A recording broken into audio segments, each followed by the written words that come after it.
really a great crowd for a cold winter day in Boston, and just a great day for our team. I'm really proud of our players, the way they played today, the way they prepared for this game. Um, they played hard, they played tough, they played all the way to the end, and I think it just was, and it epitomized what we hope Army football will be. That it's not only a great performance, but guys that are fighting and giving everything they've got to the very end. So we're just proud to represent West Point, proud to represent our men and women who serve in the United States Army. I know a lot of them are watching our team from all around the world, and doing the job to defend the freedoms that we have in this country. And so really proud to wear these uniforms and share that uniform with them. Uh, our team did a great job today of responding from what was a disappointing loss a couple of weeks ago. That game, to explain to folks that aren't a part of it, the magnitude of that game, the emotional toll that takes, win or lose.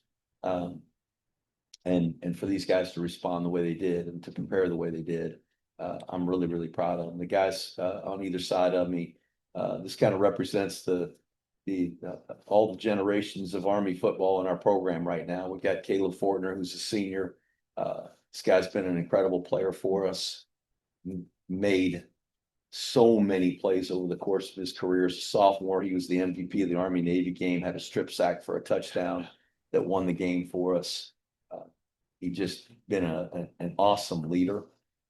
He's the most vocal, aggressive leader, and I don't say that in a negative way. I say that in a very positive way.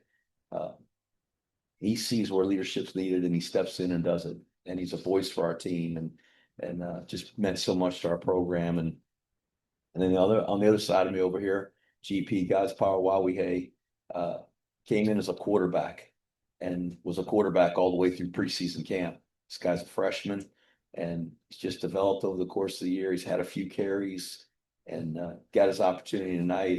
And so I think just the culmination of all that work that he put in over the course of the year. And now we get a chance to kind of see the future of the program with the performance that he had. So they got teammates in that locker room that are thrilled and excited that we won this game. And there is a deep love for each other and a brotherhood that most people never get a chance to experience with people that they're part of a team with, or people they work with. And these guys come from all over the country with different families, but just an incredible brotherhood. And that I think is the reason that we were able to overcome so many disappointments this year. We had 9 one-score games, and that's as I'm told, more than any other team in the country this year. So a lot of close games, and unfortunately, not all of them went our way. And these guys just kept bouncing back, and they kept coming back, and tonight was an example of that. So really proud of these guys, happy for them to be able to hoist a trophy over their heads at the end of the year, and especially for our seniors. We'll open up to questions. Right here, go ahead. Flex Power, you coming to the game with 9 carries for 25 yards. Where did this come from today? Me, my team, they played hard. Offensive line blocked hard. Don't just call it a great game. Put me in positions to make plays, and just trusted in my guys and went out there and gave it my all. That was it. Right here, in the blue. Coach Kalib, just describe the experience of playing at Fenway. What stood out to you kind of the most about being here and kind of taking it all in the last couple of days? So I grew up a Cubs fan in the Chicago area. So one, I have a great appreciation for the fans who've had to wait a long time for a World Series. But the iconic stadium, and I take for granted when I was a kid going to Wrigley Field and sitting out in the bleachers, and I don't know, I've been there lots of times. I'd never been to Fenway Park. But growing up and watching baseball, and I'm a sports junkie. I've watched sports my whole life, and to walk in here, I guess it was 3 nights ago, they hosted us, and seeing all the numbers on the side of the stadium and seeing the painted green metal and wood kind of overhanging the street and the brick, and then walking in to the stadium, and all of a sudden we're in the clubhouse of the Boston Red Sox. And it's almost exactly like I thought it would be. It's first class, but it's old, it's nostalgic. And then they took us into the stadium, and you pass the Hall of Fame, and you see the names Yastrzemski and Williams and Wade Boggs. I mean, it's just awesome to be here, and to play in this venue. It's one of the things that I feel so fortunate to be a part of college sports, and to be in the position that I am, because I never dreamed that coming in at 1 o'clock in the afternoon when the Cubs were on, I'm playing wiffle ball in the backyard to watch the Cubs play, and Jack Brickhouse called the Cubs games on TV, the black and white TV, and it's fuzzy, and you're moving these young people don't have any idea what I'm talking about. But that's how I watch baseball, and I watched it every day.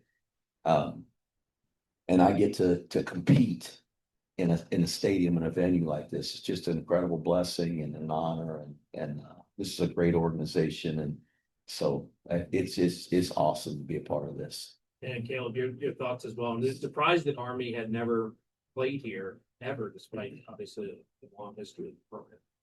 Yeah, I mean, I can't speak enough how awesome it's been to be a part of 2 games inside of Major League Baseball stadiums. Last year with Yankee Stadium, this year here at this beautiful iconic venue. I mean, it's pretty awesome. A small guy like myself coming out of Knoxville, Tennessee, could have never dreamed of this, and it's just a huge honor, a huge blessing to be able to play in the stadium. Ken Kreitzer. Ken Kreitzer, Ken Betts Media. Sir Caleb, coming off the Navy game, we talked about it Friday. Your leadership, non-abandon Thomas, led to the defensive polling. UConn 16 points today.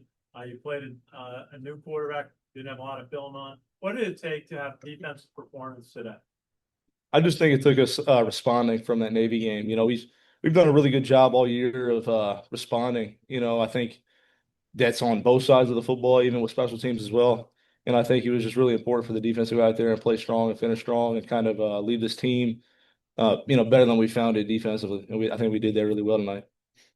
If I can just add, God Power, I mean, we talked in August, the summer camp, and then you made the change. What was it like going into this game and then getting your chance, going 43 yards in the second quarter, and then the chance you had in the third quarter? And did you have more confidence when you went out at the 70-yard run? Yeah, I got a little acclimated to the game, but in my head, I was just really just trying to do all I could for the senior class, because they won so much from me since I got to the game. It took me in. They showed me what the game is like. They led me, so it's just like I owe it to them to go out of this game my best. A two-part question on Noah. First, he became the first player in the program in history to be a 1,000-yard rusher and receiver.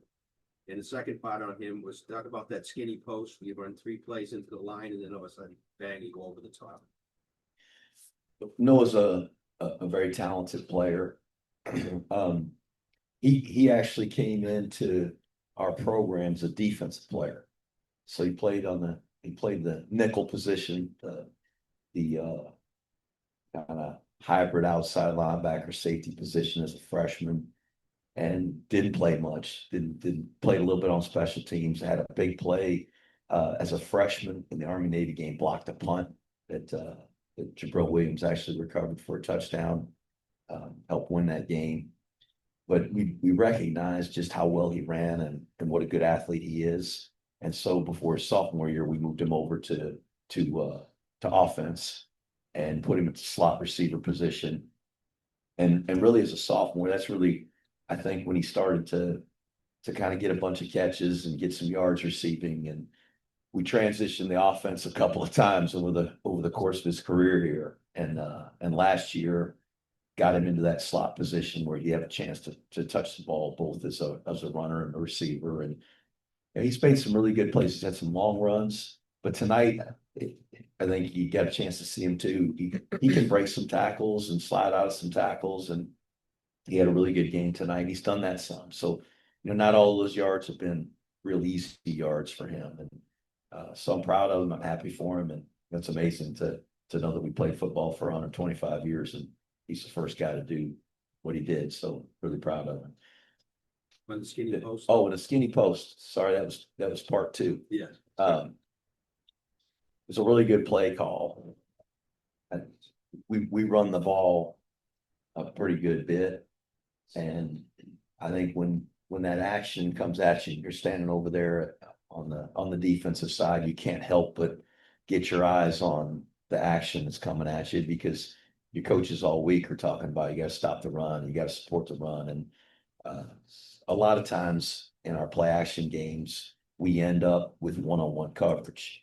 And it's really what we had. We had a 2 receiver route over there. Brady Anderson was running one route and Noah was running the other. They're both single covered, and Noah got behind him, and Kale had some pressure in his face and made a really good throw. And he ran underneath it and scored a touchdown. So it's a good play. Jeff, you're pretty nimble there within the Gatorade. Yeah. Well, I saw him, I was standing over on the sideline and I saw Danny Wild, who takes all the pictures, and he's got his camera on me. I'm like, there's other things to take pictures of. So I know when he's following me around, something's up.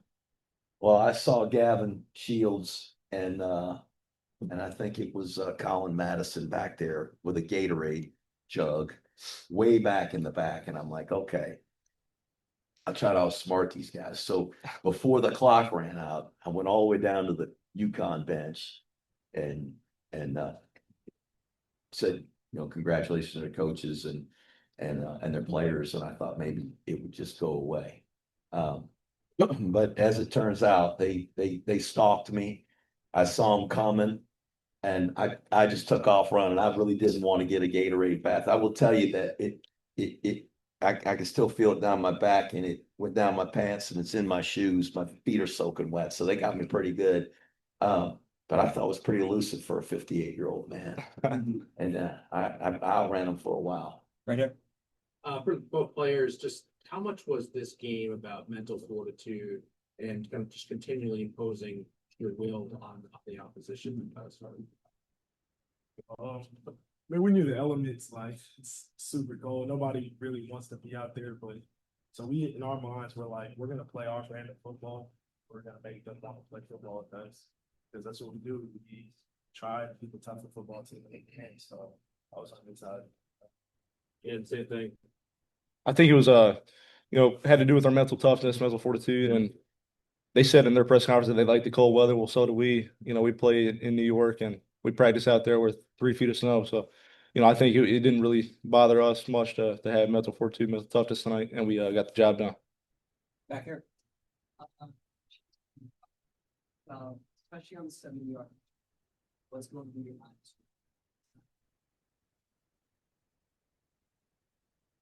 Keep moving my feet. Ground was pretty hard, so I didn't know they did it. But yeah, I just seen it. I trusted the blocks, and I try to keep my feet, keep getting downfield. Couple more. JJ. Coach, can you speak about how long was played today and how we control the offense and is developing throughout the year? I think Cale Helms is a really tough football player. I think his temperament and personality, his style kind of fits who we are as a team. It's tough and gritty, and that's who he is. And he woke up this morning with the flu, wasn't feeling well, had a temperature, all the things that go along with the flu. And he wasn't the only one. We have a few guys out there that woke up this morning that they were walking around in the hotel for breakfast. They didn't look so hot. But he wanted to play. They all wanted to play, and he's tough. And so he didn't play his best game today. There have been times where he's run the ball and run the ball harder and gain some extra yards. And I think he just probably lacked that a little bit. When you got 101 fever in the morning and you got the flu, you're not feeling your best, but give the guy credit. I mean, he's just tough and he went out there and led our football team. And you wouldn't know it. You wouldn't know it if somebody didn't say it. But I love that kid's attitude and just his desire to be good. You know, preseason camp, he came to my office and we talked and just the desire that he had to lead this football team, to contribute. And he wasn't the starter at the beginning of the year. And he earned it. And I'm really proud of him. I'm proud of the way he's improved. Just that throw to Noah, to stand in there with a guy in his face coming right at him, and he delivered and took a shot. That's a great play. So hopefully this season he's learned some lessons and he'll improve, and that'll make him a better player a year from now. Anything else? Ken Kreitzer? Yeah, Coach, I just want to ask you about Brady Small, your center, third-year starter. Just seems like he was leading the team out in every play, helping the lead God's found the opportunity. And you run for 368 yards, such 3 times what you did 2 weeks ago. Just maybe talk about Brady and your offensive line. Brady's tough as nails, and he's got a really good group of guys around him. That guard box they're veteran players. They're really tough. They're rugged. They're road grader types. Paulo Generali to his right, Will Jeffcoat to his left. Those guys have got a lot of snaps and I mean thousands of reps doing what we do. Brady's a really strong leader. He's going to be a great leader for our team a year from now as a senior. Hard to believe he's going to be a senior already, but he's meant so much to our team. He's played a lot of football for us, and nothing rattles that guy. And he's lined up against some really good players, and he holds his own against most of those pretty good players. In the back? Thank you. I was just curious your thoughts on today. One of the, as a captain of this team, what are your thoughts on one of the youngest players in this team, switching positions and kind of right now? It doesn't surprise me at all. God's power has put the work in all year, and he's really developed over the course of the season at practice and even in games with his, the few carries he's had. And he's already said it. He devotes all his yards and touchdowns to the offensive line, the guys in front of him. But speaking for him, I think he played really, really, really well, and super proud of him. He's going to be a really good player for this team a year from now. Last one.